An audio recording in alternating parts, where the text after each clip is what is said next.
नमस्कार, जय हिंद. मी Praveen Munde, DCP zone 1 Mumbai police दलाच्या वतीने उद्या होणाऱ्या विजयी यात्रेच्या संदर्भाने काही सूचना आपणास देऊ इच्छितोय.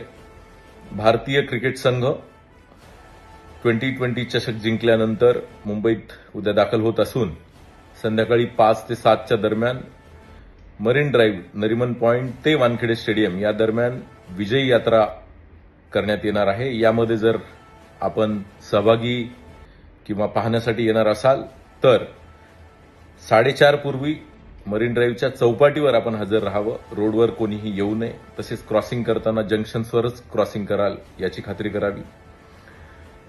सुमारे 7 वाजता वानखेडे स्टेडियमच्या आतमध्ये ग्राउंडवर विजयी फेरी होणार आहे.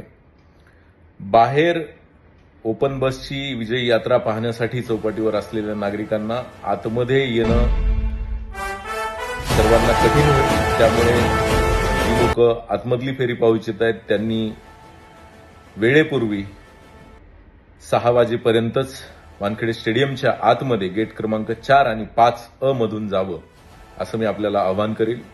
त्याचप्रमाणे खासगी वाहनांचा वापर टाळा व पोलिसांनी सुरक्षेच्या कारणास्तव जे नियोजन केलेलं आहे त्याकरिता देण्यात येणाऱ्या सर्व सूचनांचं आपण पालन करावं असं पुनश्च एकदा आपल्या सर्वांना आवाहन करतो. धन्यवाद. जय हिंद.